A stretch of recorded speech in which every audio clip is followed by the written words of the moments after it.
नमस्कार दोस्तों। गणतंत्र दिवस नज़दीक है तो आप सभी को सुनीता सिंह की तरफ से गणतंत्र दिवस की हार्दिक शुभकामनाएं। गणतंत्र दिवस यानी कि 26 जनवरी, इस राष्ट्रीय पर्व को सभी देशवासी अपने अपने तरीके से मना रहे हैं। दोस्तों, मुझे भी बहुत खुशी है और मैं भी गणतंत्र दिवस को अपने तरीके से मनाऊंगी। तो दोस्तों, इसके लिए मैं आज अपने किचन में एक राजस्थानी रेसिपी बनाऊंगी, यानी कि राजस्थान का जो ट्रेडिशनल खाना है, ट्रेडिशनल व्यंजन है बाटी, उसे बनाऊंगी। लेकिन इस बाटी को बनाने में एक ख़ास बात है।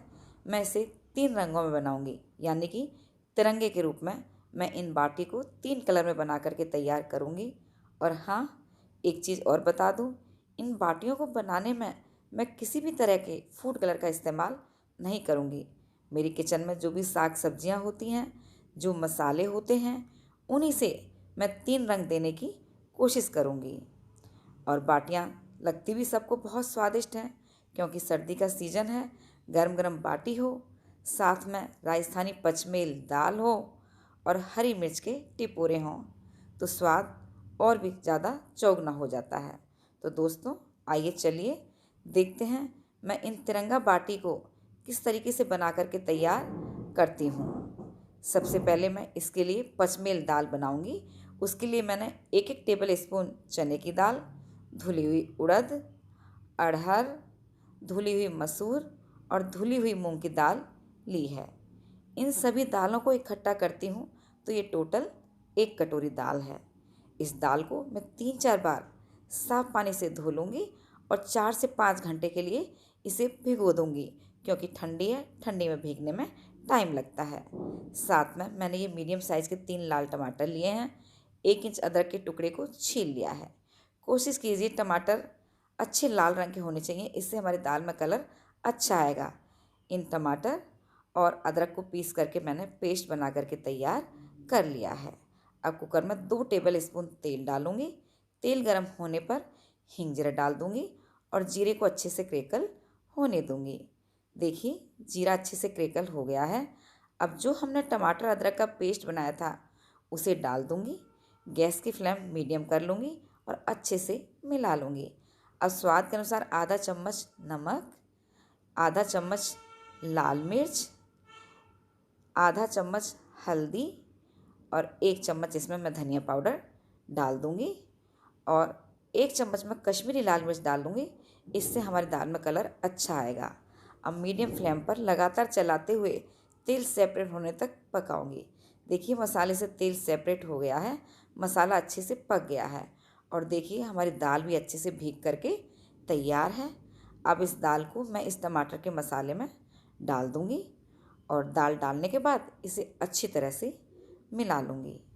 दोस्तों, क्योंकि हमारी ये 1 कटोरी दाल है तो इसका 3 गुना, यानी कि मैं 3 कटोरी पानी इस दाल में डाल दूँगी। ये बिल्कुल परफेक्ट नाप है और अच्छी तरह से इसे मिला लूँगी। अब कुकर की लिड लगा दूँगी 1 सीटी आने तक तेज़ फ्लेम पर। उसके बाद धीमी फ्लेम पर इसे 2 से 3 मिनट और पकने दूँगी। देखिए, प्रेशर पूरी निकल चुकी है। अब हम कुकर का ढक्कन खोलेंगे और देखिए दाल में कितना अच्छा कलर आया है। अब इसमें अच्छी तरह से मिला लूँगी और इसमें अब आधा चम्मच गरम मसाला डाल दूँगी। साथ में कुछ कटे हुए धनिया के पत्ते डालकर अच्छी तरह से मिला लूँगी। देखिए दाल की कंसिस्टेंसी, अब ये गरम है। 5 मिनट बाद ये और गाढ़ी हो जाएगी और परफेक्ट दाल बनकर तैयार होगी। आइए अब हम मिर्च के टिपोरे बनाते हैं।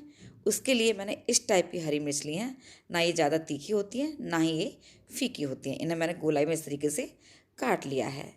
एक पैन में मैंने 1 टेबल स्पून तेल गरम किया है और चौथाई चौथाई चम्मच सरसों दाना, कलौंजी, मोटी सौंफ, जीरा और चौथाई चम्मच हींग डाल दूंगी और इन सभी मसालों को क्रैकल होने दूंगी। देखिए, मसालों से बहुत अच्छी खुशबू आ रही है। अब मैं इसमें कटी हुई हरी मिर्च डाल दूंगी और इन्हें हल्का सा मिला लूँगी। अब इन हरी मिर्च में मैं चौथाई चम्मच हल्दी, आधा चम्मच नमक और 1 चम्मच धनिया पाउडर डालकर अच्छी तरह से मिला लूँगी और 5 मिनट के लिए धीमी फ्लेम पर इन्हें ढककर पकने दूँगी।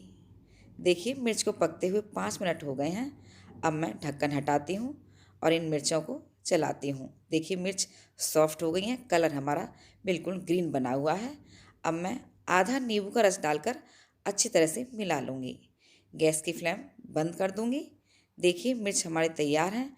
अभी ये हल्की गीली रह गई हैं। 2 मिनट बाद ये बिल्कुल सेट हो जाएंगी। 2 मिनट बाद देखिए हमारी परफेक्ट हरी मिर्च के टिपोरे बन करके तैयार हैं। चलिए अब हम बाटी की तैयारी लगाते हैं। दोस्तों, बाटी को ग्रीन कलर देने के लिए ये 250 ग्राम मैंने पालक को साफ़ करके अच्छी तरह से 2-3 बार पानी से धो लिया है। पालक छोटे पत्ते का लें, वही बेस्ट होता है। देखिए पतीले में हमारा पानी बॉईल हो गया है। अब इस पालक को मैं इस उबलते हुए पानी में डाल दूँगी। यहाँ एक टिप्स बता दूँ, मैं इसमें 1 छोटी चम्मच चीनी डाल दूँगी। ऐसा करने से पालक का कलर बहुत ग्रीन रहता है और हमारी बाटी ग्रीन बनेंगी। इसे अच्छी तरह से दबा दूँगी, गैस की फ्लेम बंद कर दूँगी और 5 मिनट इसे इसी तरह से ढका रहने दूँगी। 5 मिनट बाद मैं ठंडा पानी लूँगी और उसमें इस ब्लांच किए हुए पालक को निकाल करके ठंडा कर लूँगी। ऐसा करने से पालक हमारा एकदम ग्रीन रहता है। अब मिक्सर जार में मैं इस पालक को डाल लूँगी, कुछ धनिया के पत्ते डालूँगी, आधा इंच अदरक का टुकड़ा ले लूँगी, साथ में 2 से 3 ग्रीन चिली ले लूँगी। अब इन्हें मैं ग्राइंडर में बारीक पीस लूँगी। बाटी को केसरिया कलर देने के लिए ये मैंने 3 लाल रंग की गाजर ली हैं, इन्हें साफ धोकर छील लिया है और इस तरीके से टुकड़ों में छोटा छोटा काट लिया है। अब मिक्सर ग्राइंडर जार में डाल करके बहुत कम 1-2 चम्मच पानी डालकर बारीक पीस लूँगी। देखिए बाटी के लिए हमारा गाजर का केसरिया कलर तैयार है और पालक से हमने ये ग्रीन कलर बना करके तैयार कर लिया है। अब एक परात में आपने घर के रिक्वायरमेंट के हिसाब से मैंने ये 3 कटोरी गेहूं का आटा छान कर लिया है। ये वही आटा है जिससे हम रोटी बनाते हैं। मैं इस आटे को मोस्टली गोल पिसवाती हूँ, ये मीडियम है। अब इसमें आधा कटोरी बेसन डाल लूँगी, साथ में मैं 2 टेबल स्पून इसमें सूजी डाल लूँगी। अब 1 चम्मच जीरा, स्वाद के अनुसार 1 चम्मच नमक, चौथाई चम्मच हींग, 1 छोटी चम्मच मीठा सोडा, इससे बाटी हमारी अच्छी फूलेंगी, और 1 छोटी चम्मच कुटी हुई काली मिर्च, इससे हमारी बाटी स्वादिष्ट बनेंगी। और साथ में ये 1 चम्मच मैं अजवाइन डालूँगी, इसे हाथ से अच्छी तरह से क्रश कर लूँगी, इससे इसका जायका बढ़ जाएगा। अब इस आटे में मैं आधा कटोरी दही डाल दूँगी, लेकिन ध्यान रहे दही रूम टेम्परेचर पर होना चाहिए, ठंडा नहीं होना चाहिए। दही से बाटी हमारी अंदर से बहुत सॉफ्ट तैयार होंगी। चूँकि ये टोटल 4 कटोरी आटा है, 3 कटोरी आटा, बेसन और सूजी, तो हम इसमें 4 चम्मच शुद्ध घी डाल देंगे। घी को हम हल्का मेल्ट कर कर ही डालेंगे और इस आटे को मैं अच्छी तरह से मिला लूँगी। ये आटा हमारा अच्छे से मिल गया है। अब इसे मैं 3 भागों में डिवाइड कर लूँगी। पहले पोर्शन को मैं प्लेन पानी से गूंद करके तैयार करूँगी, यानी कि बाटी के लिए प्लेन कलर का आटा बनाकर तैयार करूँगी। देखिए आटे को मैंने अच्छे से बाइंड कर लिया है। अब हाथ में थोड़ा सा तेल लूँगी, इस पर मसलूँगी और इस तरीके से इसे मसल करके इकट्ठा कर लूँगी और 10 मिनट के लिए ढक कर इसे सेट होने के लिए रख दूँगी। हरे रंग के लिए एक पोर्शन जो आटे का लिया है, उसे हम जो पालक की प्यूरी तैयार की है उसके साथ इसे गूँधेंगे। मैंने पालक की सारी प्यूरी इसमें डाल ली है और आटे को मल लिया है। अभी थोड़ा पानी की ज़रूरत है, तो जिस प्याली में प्यूरी थी उसी में पानी डाल करके अच्छे से इसमें डाल लूँगी और आटे को अच्छी तरह से गूँध करके तैयार करूँगी। देखिए ये हरे रंग का आटा भी हमारा गूँध करके तैयार है। अब इस पर भी मैं हल्का सा तेल लगाऊंगी हाथ में और आटे के ऊपर लगा दूंगी और इसे भी 10 मिनट के लिए रेस्ट करने के लिए छोड़ दूंगी। चलिए अब मैं केसरिया कलर का आटा बना करके तैयार करती हूँ। इसके लिए जो तीसरा हिस्सा आटे का है उसमें मैंने जो गाजर को पीस के प्योरी बनाई थी उसे डाल लूँगी। साथ में इसमें मैं आधा चम्मच हल्दी डालूँगी, इससे कलर और अच्छा आएगा, और आधा चम्मच कश्मीरी लाल मिर्च डाल लूँगी और आटे में इसे अच्छी तरह से गूंद करके तैयार कर लूँगी।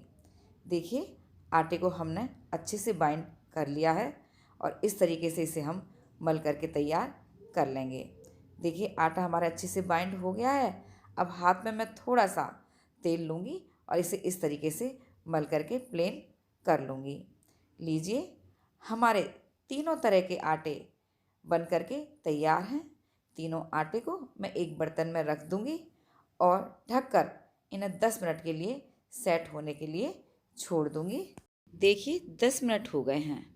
अब मैं ढक्कन हटाती हूँ और इन आटों को कुछ सेकंड्स के लिए तीनों को एक बार फिर से मैं मसल करके तैयार कर लूँगी। देखिए बाटी के लिए हमारे तीनों आटे परफेक्टली अच्छे से बन करके तैयार हैं। अब जितना बड़ा आप बाटी का साइज़ चाहते हैं उस हिसाब से पेड़े तोड़ लीजिए। और देखिए मैं सबसे पहले हरे रंग की बाटी बना करके तैयार करती हूँ। अब एक छोटा पोर्शन हरे आटे का हाथ में लीजिए। इस तरीके से इसको उंगलियों से हथेली से दबाते हुए बड़ा कीजिए और इस तरीके से इसे फोल्ड कीजिए। ऐसा करने से बाटी हमारी अंदर से बड़ी सॉफ्ट बन करके तैयार होती है। इसे अच्छी तरह से हम मसल लेंगे और थोड़ा स्मूथ करके इस दबा देंगे। देखिए हमारी बाटी तैयार है। सेम इसी तरीके से मैं एक और बाटी बना करके दिखाती हूँ। आटे को इस तरीके से फैला लीजिए और इस तरीके से फोल्ड कीजिए और अच्छी तरह से सील कर दीजिए, कोई क्रैक ना रहे, और गोल करके दबा दीजिए। लीजिए दूसरी बाटी तैयार है। सेम इसी तरीके से हमने तीनों तरह के आटे से बाटी बना करके तैयार कर ली हैं। देखिए हमारी सभी बाटी बन करके तैयार हैं। देखिए ये पतीले में मेरा पानी अच्छे से बॉईल हो गया है। अब एक एक करके बनी हुई बाटियों को इस उबलते पानी में डाल दूंगी। यहाँ ध्यान रखें पानी में बॉईल हमेशा बना रहना चाहिए। बीच में इसे करछी से हिला दूंगी और सभी बाटियों को इस उबलते हुए पानी में डाल दूंगी। और हमें फ्लेम उतनी रखनी है ताकि हमारा उबाल बना रहे, और ढककर 5 मिनट के लिए इसे उबलने दूंगी। 5 मिनट बाद मैं ढक्कन हटाती हूँ और करछी के पिछले पोर्शन से इसे दोबारा हिला देती हूँ ताकि कोई बाटी नीचे चिपकी ना रहे। देखिए हमारी सभी बाटी फ्लोट होकर के ऊपर आ गई हैं और देखिए तीनों कलर कितने सुंदर लग रहे हैं। इसे हम फिर ढक देंगे और 5 मिनट इसमें उबाल आने देंगे, लेकिन ढकते समय थोड़ा इसे हम हटा के रखेंगे। 5 मिनट बाद फिर हम ढक्कन हटाते हैं और देखिए बाटी हमारी अच्छे से उबल रही हैं। मैं बार बार एक एक स्टेप आपको इसलिए बता रही हूँ ताकि इन बाटियों को आप बड़े अच्छी तरह से परफेक्टली बना करके तैयार कर सकें। देखिए सभी बाटी में हमारे अच्छे से क्रैक्स पड़ गए हैं। इन बाटियों को मैं फिर ढक दूँगी और इसी तरह से इन्हें उबलने दूँगी। हर 5 मिनट बाद इन बाटियों को हम हटा कर देखेंगे और इन्हें करछी से अच्छी तरह से हिला देंगे। ऐसा करने से हमारी बाटी जो है चिपकेंगी नहीं और बाटी हमारी बहुत अच्छी बन करके तैयार होंगी। इन्हें मैं फिर ढक दूँगी और उबलने दूँगी। देखिए उबलते हुए टोटल 20 मिनट हो चुके हैं हमारी बाटियों को। अब मैं फिर ढक्कन हटाऊँगी और देखिए बाटियों को देखिए कितना अच्छा क्रैक्स पड़े हैं इनके ऊपर, और बाटी का जो ऊपर का सरफेस है बिल्कुल चिकना हो गया है। सभी बाटी फ्लोट करके ऊपर आ गई हैं, ये अच्छे से उबल गई हैं। यहाँ मैं एक चीज़ और दिखाना चाहूँगी। देखिए इन बाटियों को जिस पानी में मैंने उबाला है वो एकदम क्लियर है, यानी हमारी बाटियाँ पानी में बिल्कुल भी नहीं घुली हैं। अब हम गैस की फ्लेम बंद कर देंगे और एक एक करके इन बाटियों को हम दूसरे बर्तन में बाहर निकाल लेंगे। देखिए मैंने सभी बाटी एक बड़े बर्तन में निकाल ली हैं। अब इन्हें मैं कंप्लीटली ठंडा होने के लिए रख दूँगी। देखिए ये गैस तंदूर है, इसे मीडियम फ्लेम पर ढककर मैंने 10 मिनट के लिए प्री हीट कर लिया है। अब जो बाटियां हमने बॉईल की हैं वो सभी ठंडी हो चुकी हैं अच्छी तरह से। अब एक एक करके इस तंदूर पे मैं सभी बाटियों को इस तरीके से रख दूंगी। गैस की फ्लेम तेज़ रखूंगी और 5 मिनट ढककर इन्हें बेक होने दूंगी।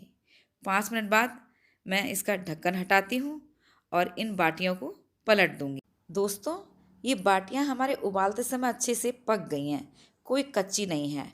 बस हमें ऊपर के सरफेस को थोड़ा क्रिस्प बनाने के लिए और कलर देने के लिए इन बाटियों को बेक कर रहे हैं। हमने एक एक करके सभी बाटियों को पलट दिया है और ये सिकना भी स्टार्ट हो गई हैं। अब हम तंदूर के ढक्कन को फिर लगा देंगे और तेज़ फ्लेम पर 10 मिनट इन्हें और पकने देंगे। बीच बीच में इन्हें हटा करके हम चेक करते रहेंगे। देखिए हमारी बाटियों में कितने अच्छे क्रैक्स बनना शुरू हो गए हैं और बाटियों का कलर भी चेंज हो गया है। हमने इन्हें टोटल 20 मिनट के लिए बेक किया था। हमारी सभी बाटी बेक होकर के अच्छी तरह से तैयार हैं। हम एक एक करके सभी बाटियों को प्लेट में निकाल लेंगे। देखिए हमारी सभी बाटी अच्छे से बेक होकर के तैयार हैं। देखिए घीदानी में मैंने प्योर घी को हल्का सा मेल्ट कर लिया है। अब सभी बाटियों को एक एक करके इसमें डिप करूँगी और निकाल करके ट्रे में रखती जाऊँगी। मैंने ठीक इसी तरीके से सभी बाटियों को देसी घी में डिप करके एक ट्रे में निकाल लिया है। लीजिए गणतंत्र दिवस के उपलक्ष्य में बनाई जाने वाली हमारी तिरंगा बाटी बन करके तैयार हैं। इन स्वादिष्ट बाटियों को बनाई गई राजस्थानी पचमेल दाल और हरी मिर्च के टिपोरे के साथ सर्व कीजिए। आइए एक बाटी को तोड़ के दिखाती हूँ। देखिए ऊपर से क्रिस्प और अंदर से हमारी बाटी कितनी सुपर सॉफ्ट बन करके तैयार हुई है। तो दोस्तों बिना किसी फूड कलर के नेचुरल तरीके से आप भी इन तिरंगा बाटी को बनाइए और अपना फीडबैक कमेंट सेक्शन में ज़रूर दीजिएगा। रेसिपी से रिलेटेड किसी भी जानकारी के लिए आप मुझे इंस्टाग्राम पर फॉलो कर सकते हैं।